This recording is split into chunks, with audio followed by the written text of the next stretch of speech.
屏幕前的观众朋友们，大家好，欢迎继续回到我的视频。本期视频呢，给大家带来的是这款 Zeta 出品的闪电。这款闪电呢，是由 Zeta 这边寄来的评测件，也是呢让各位兄弟们久等了。我在这里呢，给大家说一声抱歉，因为前面呢是就这样想好好先研究一下这款玩具。上手以后的感觉啊，它整个的这个材质用料呢是非常让我放心的，而且表面的这种涂装啊，它是多处是用到了这种有些带这种很细的渗线，然后呢稍微是有一些旧化的处理。但呢，它这个整个的涂装表现呢，包括这个塑料的松紧度呢，其实跟大货是有一些区别的。因为到了大货版本的时候呢，两边的机翼造型呢可能会进行到更换。这一次的话，主要是给大家参考一下这款玩具呢应该怎么来进行到变形。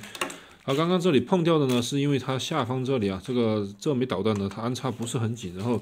这两枚挂载的导弹呢，其实都可以安。它整个的这个机型的下盘呢，大概就是我们视频里面看到的样子。它这里的驾驶舱啊，要给大家说一声是可以打开的。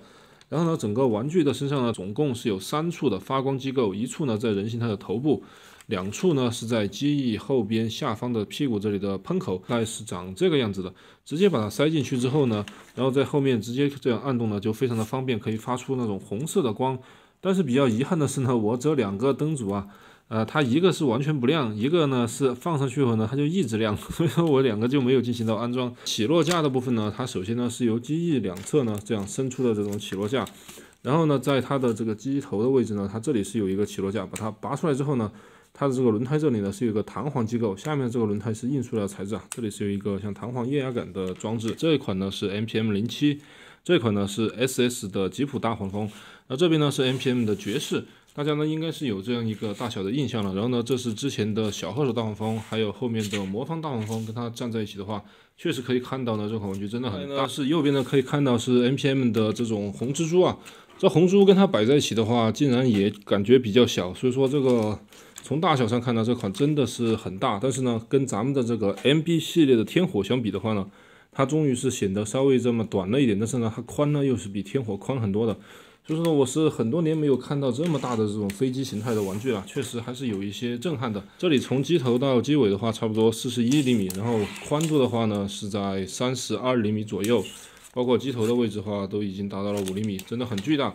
好了，前面的这种铺垫呢就到这里了，大家已经等不及了吧？直接开始给大家进行到这款玩具的变形过程。本款玩具呢，在变形之前呢，给大家我边拆机翼边给大家说啊，机翼还是要拆下来的。它整个的这个机翼的固定位点呢，是这里的是有2个向下的卡扣，先要在这个状态下呢，把这个卡扣呢向上，这样掰之后，然后背后呢，它这里是有个插槽，把这里呢直接我建议还是取下来好一点。然后这里也是一样，整款玩具呢，它由于这个材质用料很放心啊，它虽然变形步骤确实多，而且呢，在初拿到就是你第一次变的时候呢，难免会觉得它设计呢是很离谱的，但是你一旦掌握好它的这个变形顺序和规律之后呢，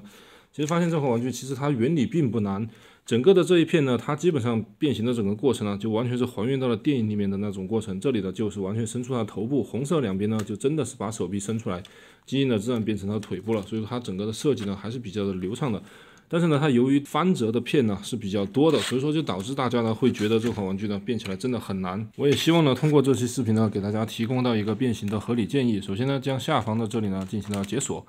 这一块的话呢，就是固定机翼的零件。解锁之后呢，把它翻到上面来，然后呢，整个背包就是它从它这个尾巴到这里啊，给它一分为2。这个分开的话呢，就是简单的这样掰吧，就没用工具的情况下呢，就左右掰就好。我这里还是比较偏向于用工具把它这里掰开，因为这里面机翼里面的卡扣比较多。这里掰的话呢，对于玩具啊，其实会比较保护性作用会比较大一点，就会稍微安全一点。这样掰到这个位置之后呢，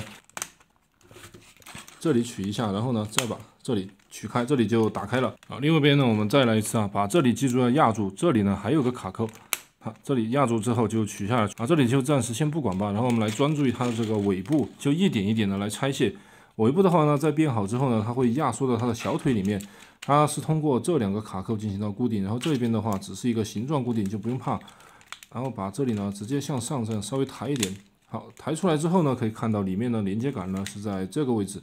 然后呢，这个位置就出来了。这是变形当中呢你会遇到的第一个难点，就是这个机翼这2片呢怎么收回去。把这里打开之后啊，先把这个向内这样弯折，可以看到呢，这里2个机翼之间呢是通过这里的一个连接杆进行到连接。但是呢，咱们的这个诉求呢是将这一片呢通过这样的旋转到这一块里面。但是现在的话，它给出的位置就只有这么一点，很有限。我呢就推荐大家呢使用视频这种办法。首先呢，先把后面的这一片呢给它打出来，然后把这一片呢给它收进去。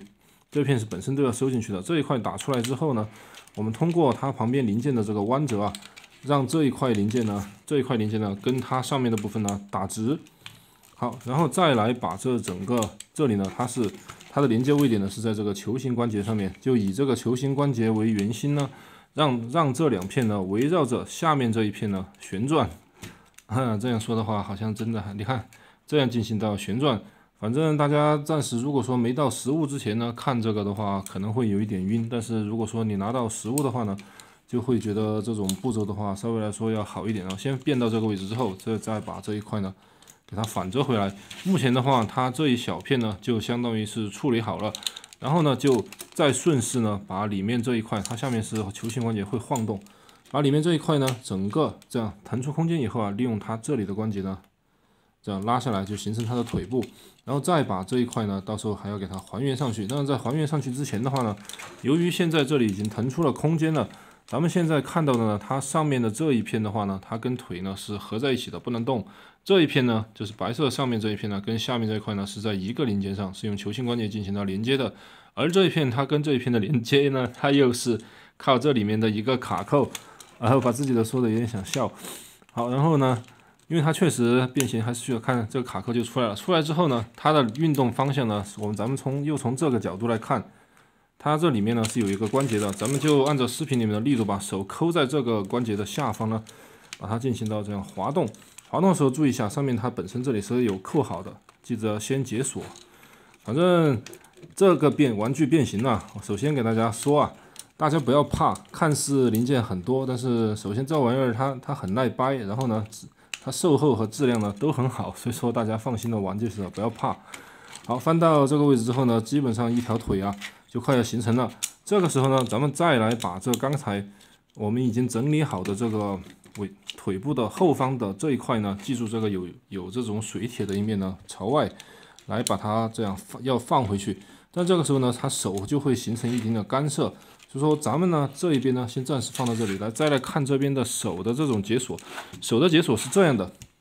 它手的零件跟里面这个零件跟上面这块零件呢是一体的，然后这一块的话呢又跟这里是一体的。所以说现在呢，咱们先要看到这里的红色下方的这个红色零件，从内向外这样掰一下，好，掰一下这里解锁之后啊，咱们反正空间这种腾挪嘛，可以看到这里就多出了一段可以操作的空间了。然后呢，把这一片呢就把手臂的位置啊，这样稍微抬一下，注意一下它的运动关节呢是在这上方这里。我们这个目的呢是为了解锁腿部腾出空间哈。然后呢，再把这个手呢整根啊，这样向这边保持它跟这个飞机形态垂直，这整块红色的零件呢，它就可以这样翻折出来了。这一步呢，其实真的还可以。这时候看视频的话，第一次看呢会觉得很懵逼，这很正常的。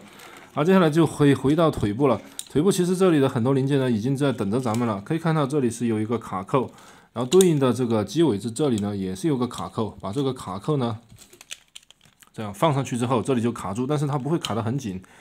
因为呢它这个机翼这一块呢跟后面这一块呢并没有明显的锁扣位置，所以说就需要刚刚第一步解锁的这个零件呢，它这里的卡扣跟这里的卡扣呢正好可以扣在这里跟这里。其实我个人认为呢，这个一款玩具啊，它涉及的复杂不要紧，但是你千万不要让我们有过多的这种调整，就是不要把时间花在调整上。我宁愿呢把时间花在这种翻折上。而这款玩具呢，确实就很符合我的预期啊。它虽然很复杂，但是我需要去调整定位的不多。你只要到位了之后呢，很快就能变好。然后呢，就是说这外面这一片呢，跟这一块呢，它这里呢，看见没？这里是有一个滑槽要扣在里面。我的这个平侧键的原因呢，它左腿下方就是我现在视频当中这一块呢，扣的不是很紧。它大货的时候它肯定会不一样的，这个也跟他们有聊过。然后把这个腿的背后的这个变形呢，反而就是显得就是很简单，不足为奇了，就平平无奇了。其实变到这个位置的话，一条腿的小腿部分就处理完成了。不知道大家觉得怎么样？这样吧，我到时候呢，我前面的这个上半身呢，这些盖板翻折可以省略，但是这个机尾的部分呢，咱们再来一次。因为机尾的部分特别绕，如果说我只变一边的话呢，我怕到时候有兄弟啊，他到时候真的回去看不懂，就我觉得，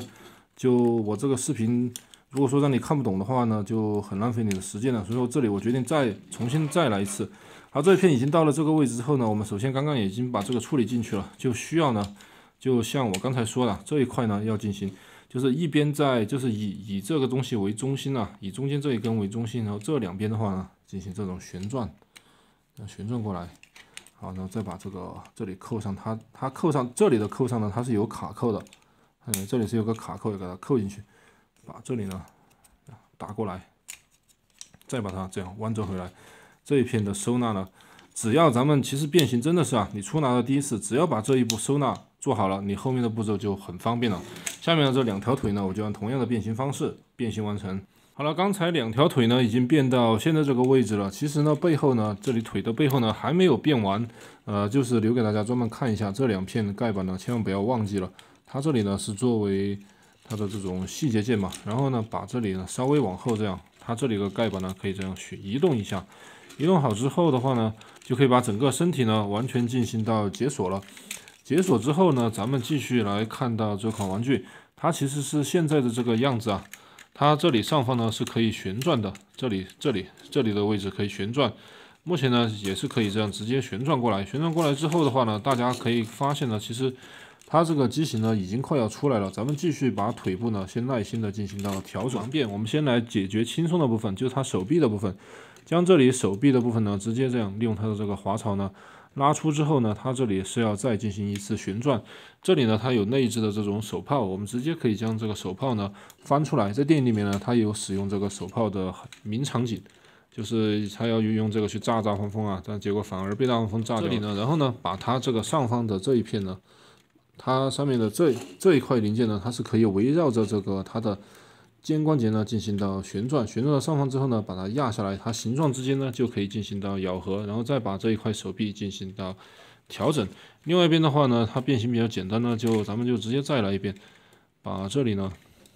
这样拉出之后呢，旋转一下，记住一定要旋转一下。好，然后再放到这里，然后这外面的这一片的话呢，先这样解锁。解锁之后呢，保持这个红色零件在正确的位置之后，把这一块呢翻上来。背后的这里呢，现在其实也可以把它锁住，调整到这个位置。其实这个形态也蛮帅的，是吧？给大家稍微旋转一下看一下。但呢，这个位置呢，它离真正的变完呢还有很远的距离，而且呢，马上呢这一个地方呢也不是一个简单的点。咱们先看到这个机身的位置，给大家先解说一下它的结构。前面这一块呢，它是可以这样弯下去的，然后中间的这一片呢变形的时候呢，它要打在一旁，然后呢这一片呢就形成它主躯干的位置。背后的这两片的话，它其实对整个的变形呢没有太有关键，但是呢，我们先要把这两片呢解锁。解锁之后呢，看到这一片呢，它跟下面是连在一起的，把整片呢就先这样打出来。打出来之后啊，它其实身体的这个下方这里呢，已经是就是说可以进行到待解锁状态。这个时候呢，比较关键的位置呢，就是靠这个位置呢锁住了。后面就直接这样抠一下，它这个卡扣呢，感觉还挺好抠的，居然不用其他工具就可以抠出来。抠出来之后的话，这就隐约可以看到它的头了。我们就需要呢把这一片呢给它打在一旁，然后呢它这边的卡扣呢它是这样扣住的，所以说这个就要先向下这样拉一下，它整片呢就可以这样解锁出来。解锁出来之后呢，把这一片呢，它这个位置呢，目前现在的这个角度啊已经可以变它了，把这一片呢它也是扣在下方的，把从内向外这样扣一下，然后把整片呢它这样解锁过来了。解锁过来之后的话，这一片呢就很舒服了。然后呢，咱们接下来呀就可以，你看它下面这一片呢，直接跟它的头呢是可以这样拉出来的。但是其实拉出来这个步骤呢没有太大的必要，我们现在要做的是呢把它往回退，退的同时呢，先把这下面整个这一片呢，反正你退的时候找好角度，把这一片呢给它这样张开到最大的角度，方便收纳它的这个头部，把这个机头呢就可以直接这样收纳进去。这个时候呢，再来把上面呢这样旋转一下，然后整片呢这样往内推，推的时候可以发现呢，它这个形状呢正好跟这个形状呢可以进行到组合。我相信这个视角的话，大家应该看得比较明白。好，到了这个位置之后呢，它前面这一片呢是要这样稍微旋转一下，旋转180度。然后这里的卡扣呢跟这里的卡扣咬合这一块咬合跟它咬合的时候呢，直接这样，反正我觉得现在就已经可以扣了。把它先扣下来吧。扣下来之后呢，前面的这一块呢，它里面又是有一个这种金属零件，把这个金属零件呢绕过来，然后再把它扣回来。这一块的话就非常的完整了，一体性呢也比较好。另外一边呢检查一下，然后把这一块这个端呢塞到它这一端内。这里的这个卡扣啊，它也是一个相当于一种，它不是那种横向的送进去的扣，它有一点扣的，我个人感觉扣的不是很紧，可能是还是样板的原因吧。它这两片呢扣上去呢就不是咬的不是很紧。这两片我们暂时先不处理它吧，然后来看到它的腰部这里呢就是它的固定位点了。这个固定位点呢，这个位置呢就会插在这个插槽里面。它比较遗憾的是呢，它这一片跟下面这个球形的样子，屁股这个球形一样的东西呢，并不是金属，但是身上其他地方呢金属还挺多的。好，翻到这个位置之后呢，其实形状已经快要出来了。然后呢，就把这两片呢，上下解锁之后，要旋转一下。旋转一下可以看到呢，它这里是有卡点，这里也是有卡点，然后就卡在这个这里和这里。大家这一步的话，好像就没有什么好说的，直接往里面扣就行了。好，然后呢，它就可以来，我们就可以扣它的这个肩膀了。看到它肩膀的这块零件呢，这里是有一个卡，这里就是我这个棒子，它末端卡在这里，它卡在呢里面。它里面我把这个滑杆呢给它滑出来，看到这里是有一个卡点，刚才那两个卡点呢就会卡上去先咬住，然后呢前方的这里跟它身上的这里一个位置呢也是卡点。至于这个连接杆呢，它是用的韧性比较好的塑料，因为这一块确实会涉及到很多这种被用蛮力用的地方，虽然它不会变形太多呀，但是呢，它用这种韧性的材质呢，个人感觉反而会好一点。然后它这里就会稍微卡住。好，另外一边呢，就同样啊，因为确实不好操作，也不好给大家看到，我只有从后面，这样不知道大家看得清楚不？很难看到一个小卡扣进去没有。好，这里然后把前面再扣住，它相当于是两侧都有卡扣咬住，咬住之后呢，整个前方就快要变完了。这个时候呢，就把这一片呢给它这样打下来，打下来的话，稍微绕过一点空间吧。当然呢，这里的背后的这个步骤我也不知道我是不是完全变对了，但是我感觉变好以后呢，确实还是比较符合想象和预期的。把这里再这样弯折下来之后，整个呢塞在这个位置，这两片像喷口一样的东西呢，就可以让它朝上就可以了。然后它里面呢还有两片这种伸出来的这种细节件，它其实给出了这个可以抠的位置。把这个位置呢，它给出来手指可以抠的位置，方便手指抠。然后再把这一片给它抠出来，会发现其实我真的在变形步骤当中啊，做到的调整真的很少，就除了这个位置有点尴尬，然后呢就是最后的这个机翼了。机翼的部分的话呢，它由于大货会改啊，所以说这一次给大家看了现在这个机翼的形态呢，可能意义不是太大，但是呢，我觉得还是给大家过一下吧。其实原版在没有改的情况下呢，也还是可以接受的。它这里是感觉旋转了之后呢，细节变得好看了一些了。然后把这个机翼呢，通过它的插槽啊，这样插回去就好。插回去呢，再这样弯折过来。好了，整款玩具呢，它就变形完成了。其实老实说啊，在拿到这款玩具之前呢，我个人对这个角色呢，并不是太有期待，而且我也没有想到啊，现在的第三方玩具呢，可以进化到这种水平了。它从设计上来说，虽然这个变形的流程呢真的是很复杂，可以说很难让人享受。当然，也有朋友觉得会喜欢吧。但是它有个优点呢，就是调整的步骤不是很多，给人的感觉的话呢，虽然难，但是变完之后呢，手一点也不疼。它所有边缘的处理啊，包括这个漆面啊、材质啊、零件的这种阻尼感呢，都是给的很舒服的。再加上呢，它在双形态下呀，咱们先简约的过一下这种人形吧。从它的这个飞机形态到这个人形态下呢，这两个形态我几乎是挑不出什么太大的毛病。在造型上呢，根本上就看不到它有很明显牺牲的点。当然呢，大家也可以说呢，这个腰身呢到下方的位置呢，可能是看着是有一点瘦，跟实际的这种官图或者电影的比起来的话，真的是有点瘦弱。但是你如果说，因为咱们看这个视频呢是这个2维的，咱们再立体了，它变出来也是2维的，但是在3维的角度看上去的话呢，它就没有那么的瘦，细节层次呢真的很饱满。而且你基本上呢，咱们实话实说啊，根本找不到它设计上呢，就是说在人形态里取舍的点。很多之前的一些电影的经典的第三方玩具呢，它都会在人形态的某个部分呢进行一个很明显的牺牲，而这款玩具呢，他却做到了完全就是你找不到他牺牲的地方，所以说就让我觉得呢，确实真的还挺不错的。确实，当你实物看到他的时候啊，难免很震撼。毕竟呢，他的这个身高啊是有这么高的，咱们看一下他有多高。差不多已经到头顶的话，正好30厘米。然后呢，我们就给大家说一下大家最关心的几个问题。首先，第一个，合金件在哪儿？合金件呢，腿部底部这里完全，这里完全是合金件。然后再往上看的话呢，它背后的这里呢也是摸到了冰冰凉，就是它里边的这一块板子啊，这一块板子呢，摸着冰冰凉的，也有点像是合金件。这一块的话是很明显的合金件，而且呢，它这里是有一个弹簧的机构，就不知道是什么原因加上了这种弹簧。然后呢，在这里呢，它两片呢，为了增加它的细节上的美感呢，也是使用了这种弹簧件。它是把弹簧压在里面，但其实呢，并不会用到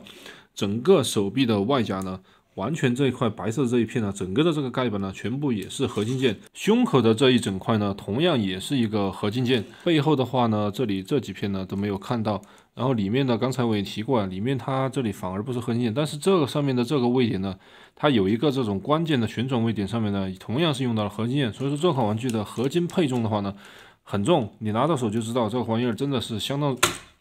你听这个声音吧。或者这样吧，好，这样刚才我直接往后摔了，因为我很相信它的质量，就把导弹给它摔掉了。好，咱们呢把导弹给它安上。其实我有时候真的会一言不合把玩具摔一下，这可能会彰显出它的质量吧。它这个紧实感还可以。整个玩具的头部刻画的话呢，我个人感觉呢还是比较还原到电影当中的造型的。然后呢，它的整个脸部啊，反正我目前抠下来呢，并没有发现的所谓的面罩。反正这样来看的话呢，整个的脸呢是有一点像一个猴子或者说是狒狒的。但是店里面的设定呢，或许就是这个样子。按动头部背后的这里呢，就可以触发它的第3处发光装置。这次的这个装置的话就没有拉胯了。整个眼睛发亮以后呢，它这种深沉阴沉的感觉啊，更加的凸显出来，并且呢，在眼珠的部分呢，你也隐约的看到呢，仿佛它是有眼珠的刻画的。我也不知道它这么可能是透明件上面的雕刻是做的比较好吧。然后在脖子的部分的话呢，唯一的是这2片呢，可能稍微会看着有些空，但是本身电影里面它就是有一点那种。像是浮空的造型嘛，然后在下方的这里的细节刻画也可以，前面的这个尾驾驶舱呢，感觉做的也还行。肩膀的部分的话，这里呢这一片塑料，包括这上面呢都有很明显的这种，像小的水铁这种感觉。肩膀的范围的话还挺大的，这样可以抬，然后把这一片弄好之后呢，因为咱们变形的时候也看到了，它这个关节呢设计的特别的灵活。这款玩具的可动呢是很有保障的，然后呢，它这个外摆内收呢同样是360度都没有压力。曲肘的话呢到这个范围，然后呢把它的手呢打平之后呢，来看到它的这个手指啊，手指是无指可动，并且呢它加入了这种，你看，它这个关节并不是一个变形关节，它是纯粹为了可动加的，这是我很看重的。手腕呢，如果说可以这样上下动的话呢，它这个可动摆出来的造型的话，真的是细节上很有张力。这就是唯独的是这个指尖呢是有一点尖锐的。在取下原本的手之后呢，替换上它这一款变出来的这个尖刺手之后呢，就可以还原到电影里面呢，它把大黄蜂给揍到失声的这样一个相当于尖刺的装置。当然在末端并不会扎到手啊。背后的这里的话呢，我们来看到它腰身的部分，腰身刚才也提到了，这2片我老是这样压不进去，这就有点恼人。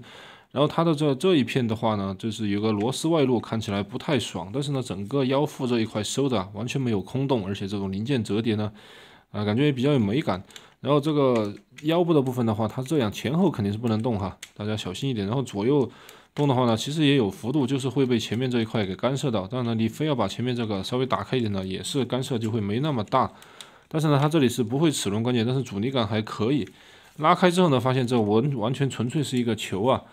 我也不知道为什么不做成金属，可能它里面的这个零件确实有点复杂。然后呢，它的腿呢也是没有齿轮，但是呢，它腿的范围啊，也是如大家所见，因为它是在一个球体上面，所以说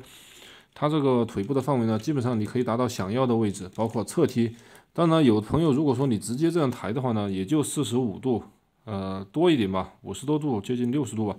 但是呢，咱们如果说把这里抬出来之后呢，继续向上旋转的话呢，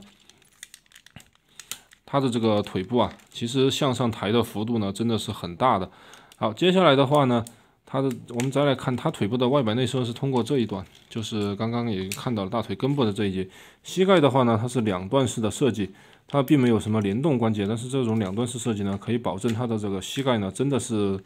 它这个可动其实真的还被忽略了，我感觉还挺好的。这种已经接近180度了，有点流线型。因为是两端的关系嘛。好，那再来看到这个脚底板，脚底板的话，大家在变形的时候也是看到它下面有一只是这个滑杆啊，所以它左右动还可以。这目前玩到现在的话，阻尼感还行，但是这一块我觉得玩久了之后呢，左右动难免是会松的，而且它有一定的前后动的幅度。说只要你愿意花时间去摆造型的话呢，这款玩具可以摆出很多你想要的这种很美妙的造型。还要提一下，就是把玩的时候呢，它这个小腿啊，其实小腿的卡扣呢，没有说卡扣没有特别多，但是它基本上你正常把玩呢，它是怎么都不会松掉的。好，这个再继续过这种细节吧，包括背后的这里的处理，方便大家去就是自己去对比吧，因为我确实没有那个另外一款了，就不想再做太多的对比了。脚底板这里轮子也是可以滑动的，那么再给大家这样过一遍。好，这是我给它演示出的这种砸地 pose， 可以看到呢，其实一个玩具砸地 pose 是否是自然呢，就是要看这个腿能向上跟它的这个胸口呢贴得多紧。这个胸明明是这么突出的一个胸啊，但是它还是可以这样砸地，并且在砸地时呢，手还可以这样弯着，并不是一个很勉强的砸地。从这个角度，咱们多方来演示一下，这可能是对它可动最好的一个展现了吧。好，这是那个杀手皇后的造型啊，因为前面那一期呢摆了那个啾啾力啊，所以说我对这个造型反而有点熟悉了。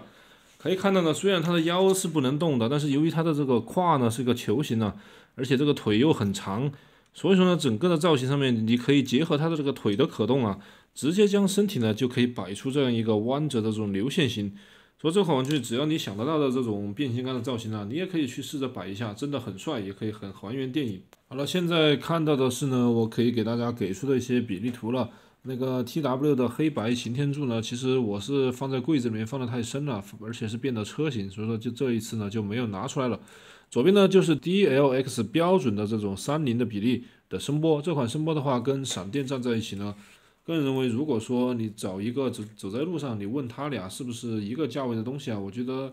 大部分人可能会说是吧。这呢，确实在外观上呢，这个东西。好，右边呢就是那个黑苹果的擎天柱，就是这个放大一点的这个 MPM 比例啊，跟它站在一起的话呢，我感觉也是有一点配吧。因为如果说你虽然嘴上说它是闪电呢，但是咱们大家都心知肚明，这玩意儿明明就是红蜘蛛的造型嘛，红蜘蛛本身也不小。所以这几个东西站在一起的话，个人觉得呢，还是勉强算得上是和谐。然后下面就是跟这个 SS 或者说是小号手相比，这几个就不成比例了。左边的这个2星呢，是纯粹我想摆上来呀，我就是很喜欢这款玩具，摆上来给大家看一看，就是这种比较野兽风格的东西呢，咱们再拿一个这种稍微漂亮一点的妹子呢，给它放在里面呢，这样冲一冲，把这个味儿呢冲淡一点。在人形态下呢，我要给大家说的呢，可能也就是这么多了。我也不知道给大家说的这种完整不完整，反正大家需要更多的这种问题啊，或者说想问的东西呢，大家也可以直接留言呐、弹幕呢，直接告诉我，后面的话会跟大家进行到交流。但是呢，如果说大家拿到这款玩具变成人之后呢，想要变成飞机，可能也是比较难的。所以说接下来呢，我又会给大家介绍一下这款闪电呢，从人形态变形到飞机形态的变形过程。到节目篇幅的原因呢，这个裂变的过程呢，可能部分我会进行到省略，但呢，重要的步骤呢，还是会跟大家进行到讲解。首先呢，先从手臂的收纳开始，先把这个炮呢给它收回去之后啊，整个的手呢，它是要这样进行旋转。首先呢，将这个手的它的内侧呢，这一侧是相当于是外侧嘛，把它的内侧呢旋转到这个位置来，然后呢，把这一片呢旋转到这个位置，然后它利用它的这个双动关节啊，直接把这里向下这样戳动，戳动之后呢，再把这一块包回来，这样呢，它的外甲呢跟这一块有凹槽的部分呢是保持在一条平面上，然后再把上面这一块呢旋转过后，现在来扣的话呢，其实扣的不是太过来，我们要把这个整个手呢向上提到底之后呢，它这里呢才会扣得过来，整个手呢就举高高了。这个时候呢，我们再来进行到解锁它的这里的卡扣，先把这一块呢向后稍微推动一下，好，这里拉出之后呢，后方呢再进行到解锁，这里的连接杆呢，同样还是要注意一下连接杆的位置。咱们的这一片呢，现在它就不是我们的麻烦了，就腾出了空间了。把两侧都解锁好之后呢，这两个片呢先给它放在一旁，然后呢，把这一片呢稍微给它解锁一点位置。这个时候呢，我们再来解锁它腰部这里的锁定位点，把整个的位点呢锁定好之后呢，解锁好之后呢，这整个的这一片呢就完全的就打上来了。打上来之后呢，同样把这个飞机啊还原成它最初的样子，然后呢，把这一片呢，这里这一片呢稍微向外这样挑一下，这一个步骤的话呢，我觉得这里扣紧一点还是好事情吧。把这里放过来之后呢，可以看到这个金属片，金属片有2种变法。首先呢，第一种变法就是把这个直接往后这样戳动这个尾张呢，你也可以直接把这个金属片呢直接给它取下来，以免干涉。它这个架舱的位置呢就向上抬，腾出了空间之后，下方这里呢我们就可以直接这样拉了。拉的时候呢，它上方这一片呢稍微给它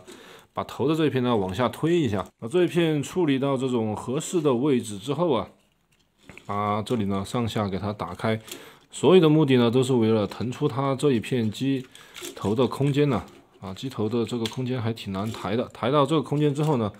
把这一片呢给它弄出来。但是它这里呢是一个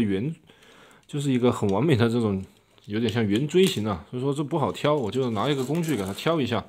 挑出来之后呢，这机头合并，然后再把这一片呢放心大胆的往前面拉。这个时候呢，就可以把刚刚的这一片呢给它还原回来。这一步啊，我个人感觉还挺卡的。大家有什么好的变形的建议的话呢，也可以告诉我。好，这里就它里面的那个金属片呢，跟它下面的零件呢是有一点卡到。我们先把头部这里呢给它翻出来吧，反正能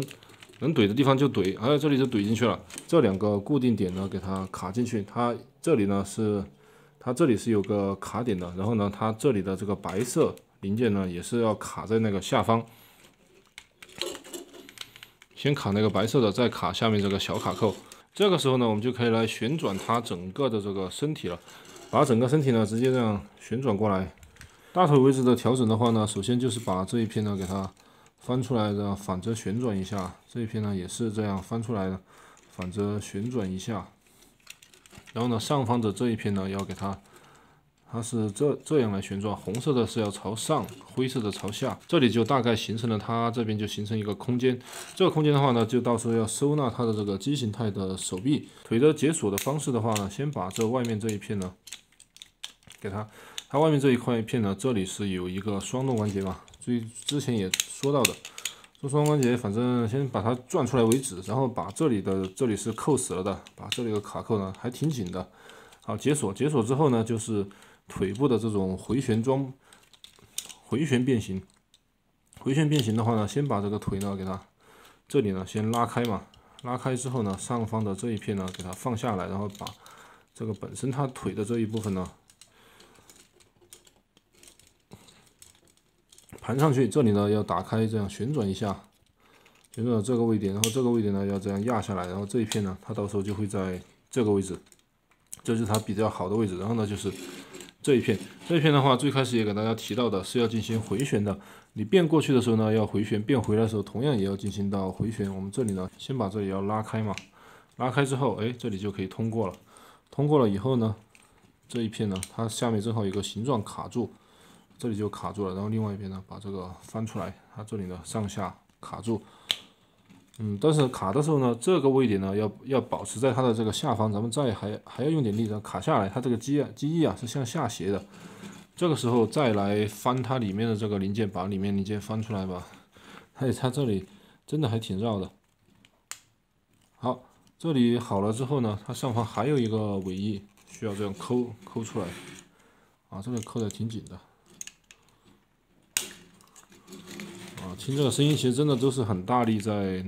然后在扣回来之前呢，我们先要把上面这块零件呢往回这样推到底之后呢，它也是会跟下面的零件呢咬合。最好是先把这一步呢扣得很严丝合缝之后，再把这个机翼呢就这样从上往下这样扣进去。这边整个差不多这一边的飞机啊都完成之后呢，我们就可以来收纳它的手型了。手型的收纳的话呢，其实就是先要把外面这个地方呢，还是依然把它这样解锁打开来。打开了之后呢，由于最开始呢刚刚是这种举高高的这种状态啊，它这里呢是朝上的嘛，然后把整块的这个利用它的这个根部啊，这样先把这个根部呢给它这样旋转进来。它的一个难点呢就是说，它本身外面这里呢空间呢是有限的，然后呢这里是有一个零件卡住，而且呢要把手卡在这个下面，所以导致的话呢，你最开始把它第一次给它变回来的时候呢是比较麻烦的。但呢，如果说你现在这个位置调整好了的话呢，它其实你边旋转，然后边旋转这一片，再一边旋转它的手臂的话呢，其实收纳起来的话，相对来说还是没有那么的困难和难受的。这里收纳好之后呢，这前面咱们注意啊，不要让那个刚才的那个连接杆呢受力太多。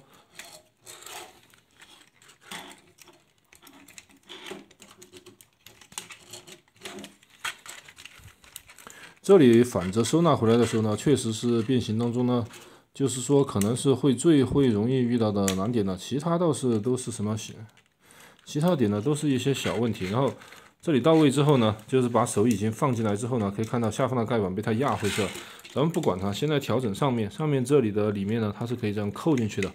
把上面扣好之后呢，再来扣它的这个下面，因为它现在这个手呢还是有一定的活动范围的。把这一片呢给它打出来，收纳在这个位置，再把这一片呢盖板给它盖回去。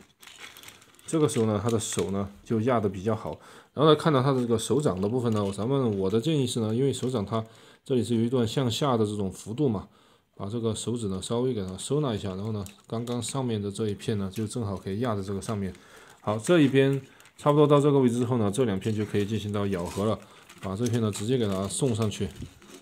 给它这样咬住。好，这里是咬住了，然后下方的这里呢，再次给它按一下。然后现在这一片呢就要到这个位置，所以说它怎么动呢？就利用双动关节啊，当然是双动关节呢是建议呢就从下往上这样戳动，戳动到这里之后呢，它自然就可以到位了。然后呢，之所以它卡扣这么紧呢，就是为了让它在机形态下呢保持一个比较好的完整性。这一片压进去，然后呢，它上方的这一片盖板呢，反正这个零件呢，它比较，就这个塑料真的用的还挺好的，因为这款玩具，我觉得如果说不是用一个很好的塑料或者说是品控的话呢，它很难支撑住这种比较麻烦的变形设计。好，这一边卡到位之后呢，就是现在这个状态了。反正大家自己调整的时候呢，这种卡扣之间的咬合啊，它由于就是比较的紧嘛，所以就是这个样子。然后另外一边的话呢，我们就采取同样的变法，就把它变回去了。变形的最后倒数第二步啊，就是把这个压下去。压的时候呢，就是稍微用点力吧。它这个卡扣呢材质很硬，你把这里扣好之后呢，整个飞机呢就会锁得比较的舒服了。最后呢，就是底盘上面呢，给大家说一下几种收纳方法吧。就是把这个炮呢，它这个末端呢有点偏方的这个炮呢，直接往上面怼就行了。然后这个呢也是炮架子，先把炮架子呢给它怼上去。再结合它下方的这个洞呢，把这款飞机呢就给它盖在上面。然后呢，这款闪电呢整个的展示呢就完成了。简单的说一下我对这款玩具的总结吧。就说它这款玩具呢，确实在人形态下和飞机形态下呢，首先涂装、材质、用料，包括金属件的使用呢，都是给的非常的好的。然后特别是人形态下呢，可动保持的同时呢，也有一定较好的美型度。整个的玩具呢，让我觉得呢，确实有一种眼前一亮的感觉。整个玩下来之后呢，确实也对得起各位迷友的期待。但是呢，就是这个但是的环节，大家要注意一下。这款玩具的整个的这个变形过程呢，它虽然需要调整的地方不多，而且变好之后呢，也是严丝合缝，整个材质呢也很耐操。但是客观存在的事实呢，就是这款玩具需要的变形步骤确实很多。对于才刚接触变形金刚的这种朋友来说的话呢，可能不是很友好。可能需要一定的这种变形经验，或者说是你如果说真的是看到这个造型很想买，也有这个预算的话呢，大家还是要尽量跟着我的视频来变到一些不明白的地方的时候呢，也可以在视频里面留言呢，或者说是想办法找到我呀，可以来交流一下。总的来说的话，如果说实在要变这款玩具，像我现在来说的话呢，确实变这个没什么压力。但是呢，我在镜头前面展示的时候呢，其实之前呢已经是研究过。算上视频里面这两边的话，这真的次数是有点多的有点记不清了，自己都有点恶心了。可能最近一两天呢是不太想变这个东西了。但是呢，如果说我是自己就是说弄来玩，不需要拍视频的话呢，其实这样来变的话还是比较享受的。因为呢，它两个形态虽然很复杂，但是它由于卡扣精准，然后材料用的比较好，不同的地方呢用到了各种。就是说，相应需要韧性的地方呢，用到了韧性材料；需要它坚硬的地方呢，又用到了坚硬的材料，加上大量的金属件的这种辅佐啊，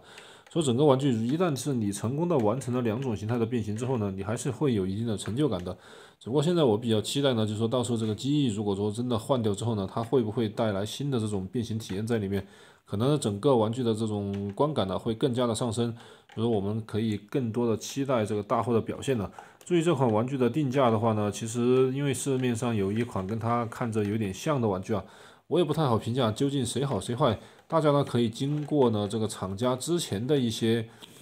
产品呢来进行到对比，或者说是根据厂家的这种售后态度呢来进行到选择。这个东西呢，其实它的价格呢，并不是左右大家购买的点，不是说谁便宜就谁好，或者说是谁贵就谁好，而是呢，这个东西到底它值不值这个价，这个东西到底有多好呢，还是要你自己去体会的。你知道我在说什么的话，大家还是可以作为一个参考的点吧。好了，本期视频呢就简单的介绍这里了，确实这期视频有点长啊，感谢大家耐心的观看到最后，